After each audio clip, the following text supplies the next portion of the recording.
Bem-vindo à comunidade Lobotomia. Antes de começar, peço que se inscreva, porque seu apoio é fundamental. Agora se ajeite para um relato assustador. Eu lembro até hoje da tarde em que meu avô decidiu me contar algo que, segundo ele, não deveria ser repetido. Estávamos sentados na varanda da casa antiga, cercados pelo barulho da chuva que caía grossa sobre as telhas de barro. Ele olhava fixo para a rua de terra vermelha, como se buscasse alguma coisa lá longe, e depois baixava os olhos, respirando fundo, como quem se prepara para carregar um peso que ficou esquecido por anos.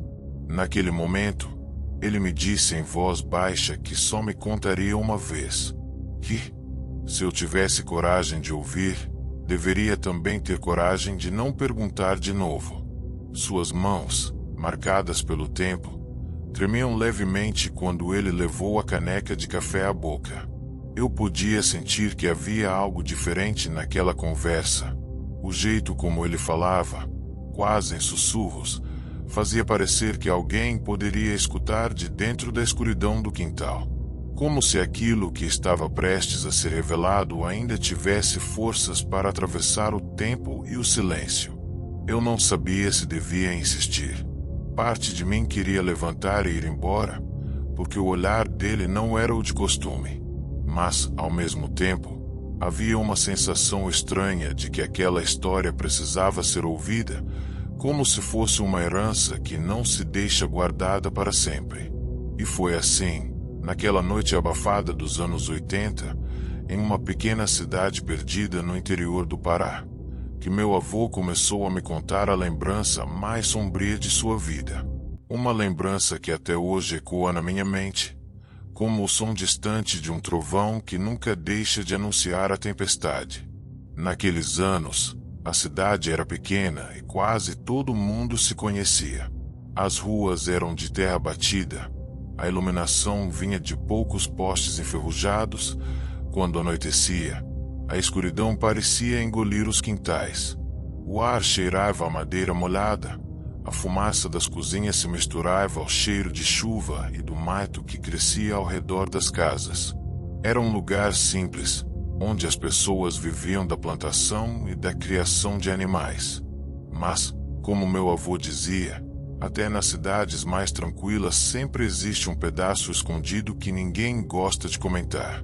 Esse pedaço, naquela cidade do Pará, era um terreno no limite da mata fechada, onde ficava a casa de 3 mulheres. Não era preciso que alguém as chamasse de más. As histórias corriam sozinhas. Uns juravam que eram apenas viúvas que viviam de reza e remédios caseiros. Outros, em voz baixa, falavam que mexiam com forças que ninguém entendia direito. Fosse qual fosse a verdade, o certo é que quase ninguém se aproximava dali. Crianças atravessavam a rua quando passavam perto e os adultos mudavam de assunto se o nome dela surgia em alguma conversa. Meu avô e o irmão dele ainda eram meninos quando começaram a perceber coisas estranhas. Ao caminhar para a escola, encontravam pequenos montes de pedras empilhados em formas incomuns. Às vezes havia fios coloridos amarrados nos galhos das árvores, e em outras ocasiões, um pássaro morto no meio do caminho. O vento fazia os fios balançarem como se alguém os tivesse colocado ali para chamar a atenção. Eles não sabiam o que significava, mas sentiam no peito um aperto difícil de explicar. Havia também os encontros inesperados. Uma das mulheres, a mais nova, sempre aparecia de repente, com um sorriso que nunca parecia sincero. Ela olhava direto para os 2 irmãos, como quem manda um recado, dizia: "Mande um abraço ao seu pai."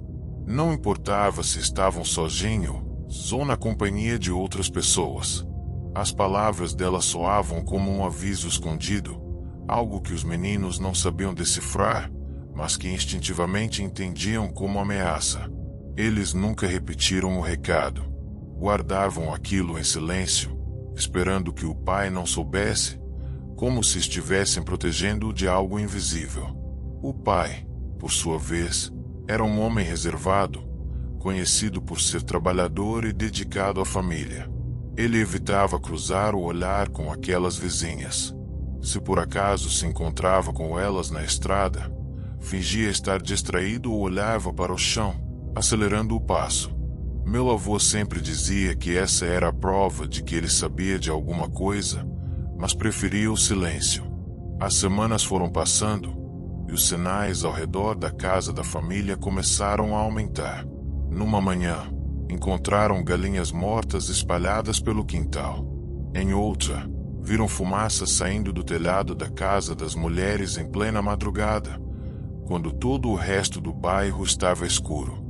O vento trazia até eles um cheiro de ervas queimadas, misturado com algo doce e enjoativo. A mãe dos meninos, embora preocupada, nunca deixava transparecer medo na frente dos filhos. Mas certa vez, quando achou que ninguém estava ouvindo, pediu à vizinha mais próxima que evitasse comentar sobre aquelas mulheres. Disse que quanto menos se falasse delas, melhor. Era como se o próprio silêncio fosse uma forma de defesa. Até que chegou o dia em que tudo começou a mudar. A mãe precisou viajar para cuidar de uma tia idosa que morava algumas ruas abaixo, uma mulher que frequentemente adoecia, mas que sempre resistia além do esperado. Antes de sair, ela preparou a comida para o marido e pediu que os filhos levassem até ele quando escurecesse. Os meninos seguiram animados pela responsabilidade. Caminharam pela trilha de barro com o prato coberto por um pano de algodão, conversando entre si, tentando disfarçar o medo que sempre sentiam ao passar perto da mata. Mas, ao se aproximarem da casa, viram algo que os deixou sem fôlego. Duas das mulheres saíam correndo do interior da residência, como se tivessem sido flagradas em um ato proibido. Os garotos se entreolharam, sem saber se voltavam ou se seguiam em frente. O coração deles batia forte demais, e as pernas tremiam. Tomaram coragem e entraram. Foi então que perceberam que não estavam sozinhos. O pai estava sentado em silêncio, os olhos arregalados e o rosto pálido, como se não reconhecesse ninguém. Ao lado dele, a terceira mulher, justamente a que costumava sorrir de maneira estranha, segurava uma tigela de caldo. Com uma colher de madeira, tentava fazê-lo engolir. Ela olhou para os dois meninos com calma, como se a presença deles não tivesse importância. Com a voz baixa e suave, disse: "Esperem só mais um pouco. Já estou terminando." A madrugada avançava, e a cidade parecia mergulhada em um silêncio que não era comum. Até mesmo os grilos, que sempre quebravam a escuridão com seu canto, tinham cessado. Eu caminhava pela rua estreita, iluminada apenas por lâmpadas fracas que oscilavam como se estivessem prestes a se apagar. Era como se cada passo ecoasse mais alto do que deveria, denunciando minha presença a algo que me observava de algum ponto invisível. Naquela parte esquecida da cidade, as casas de madeira rangiam como o vento que soprava vindo do rio. O ar estava pesado, úmido, trazendo um cheiro estranho de barro misturado à ferrugem. Eu sentia que não deveria estar ali, mas ao mesmo tempo algo me empurrava adiante, como se a própria noite quisesse me conduzir para dentro daquele mistério. Foi então que ouvi um sussurro. Não vinha de trás, nem da frente, mas parecia deslizar pelo ar, como se espalhasse ao meu redor. O som era baixo, quase imperceptível, mas carregava uma clareza que me fez gelar. Chamava meu nome. Tentei convencer a mim mesmo de que era apenas imaginação, talvez fruto do cansaço, mas o chamado retornou, mais próximo, mais nítido.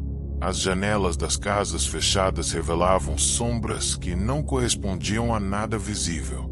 Algumas pareciam se mover por conta própria, como se algo dentro daqueles lares abandonados ainda respirasse, ainda esperasse. A sensação de ser vigiado era tão intensa que precisei parar para recuperar o fôlego. Quando olhei ao redor, percebi que não havia ninguém. Apenas escuridão e aquele silêncio doentio. De repente, uma porta ao final do beco se abriu com violência, batendo contra a parede de madeira. O som ecoou como um disparo, e o vento trouxe consigo uma corrente de frio anormal, que arrepiou cada parte da minha pele. Não havia luz lá dentro, apenas uma escuridão densa, tão profunda que parecia ter vida própria. Mesmo assim, algo dentro de mim, talvez a curiosidade ou o próprio medo, me fez avançar alguns passos em direção àquela entrada. Quanto mais me aproximava, mais claro ficava que não estava sozinho. Passos leves, descompassados, ressoavam atrás de mim, mesmo que meus olhos não encontrassem ninguém. O coração disparou. Virei bruscamente e não havia nada. Quando retornei o olhar para frente, a porta já não estava escancarada. Agora, estava apenas encostada, como se nunca tivesse se movido. Foi nesse momento que percebi algo ainda mais perturbador. O ambiente havia mudado. A rua não era mais a mesma. As casas pareciam diferentes, mais antigas, mais deterioradas. As lâmpadas que piscavam haviam sumido. Em seu lugar, tochas presas em suportes iluminavam fracamente os cantos, projetando sombras retorcidas que se arrastavam pelas paredes. Era como se eu tivesse atravessado para outra época, ou pior, para um lugar que não deveria existir.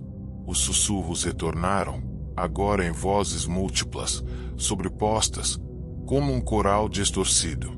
Algumas palavras eu não compreendia, outras soavam como lamentos. Em meio a elas, novamente, o meu nome. Cada vez mais alto, cada vez mais perto. O chão começou a tremer sob meus pés, e uma rachadura se abriu lentamente no meio da rua, exalando um odor de enxofre. Um som vindo de dentro dela lembrava uma respiração profunda, pesada, como se algo adormecido estivesse prestes a despertar. Tentei correr, mas meus pés pareciam presos, como se o próprio solo tivesse criado raízes para me segurar. O ar rarefeito dificultava a respiração. Minha visão escurecia nas bordas, e as vozes, agora ensurdecedoras, me cercavam por completo. No fundo da fenda, algo se mexia. Algo que não consegui ver totalmente, mas que sabia, por instinto, que não deveria jamais estar diante dos olhos humanos. E foi nesse instante que percebi. Eu havia ultrapassado um limite invisível e não havia mais como voltar. O ar estava tão pesado que parecia me sufocar. A fissura no chão ainda expelia aquele hálito quente e nauseante, enquanto as vozes que antes me cercavam foram se calando, uma a uma, como se esperassem algo maior surgir. O silêncio que se seguiu foi ainda pior.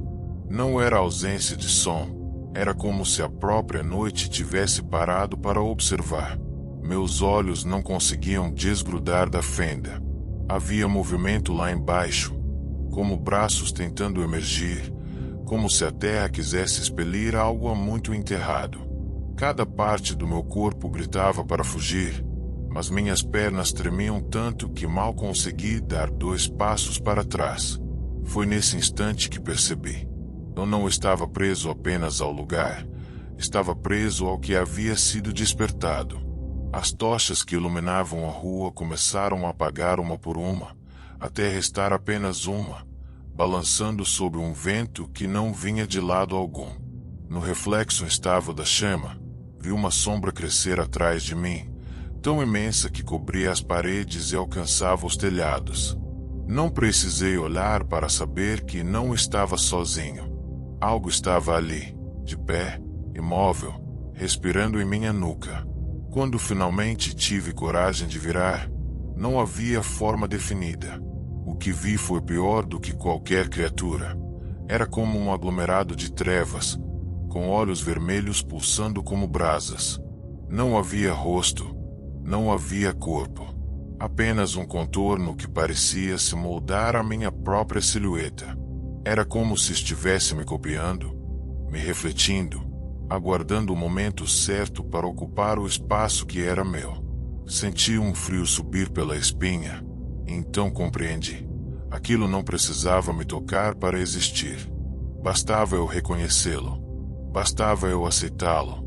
Fechei os olhos com força, tentando resistir.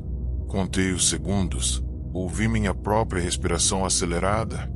Quando abri novamente, a rua estava vazia.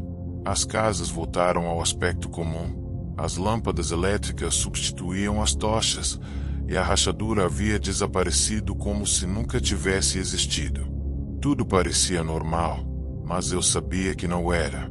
Caminhei sem olhar para trás até a avenida principal. Havia movimento de pessoas, vozes, carros antigos circulando. Era a mesma cidade, mas diferente. Alguns detalhes não batiam. Letreiros em lojas que eu não lembrava de ter visto, rostos de conhecidos que pareciam não me reconhecer. E, em um reflexo de vitrine, percebi a pior mudança de todas. Minha imagem estava distorcida. O reflexo não me acompanhava nos gestos, como se tivesse vida própria. Enquanto eu erguia a mão, ele mantinha o braço abaixado. Quando respirei fundo, ele sorriu. Foi nesse instante que percebi a verdade que ninguém jamais deveria descobrir. Aquilo não ficou para trás. Aquilo havia me seguido. E talvez, desde aquela noite, não fosse mais eu quem caminhava por aquelas ruas. Essa é mais um relato sombrio desse Brasil. Se você quer ouvir mais relatos assustadores, se inscreva no canal, dê like e ative o sininho. Até a próxima.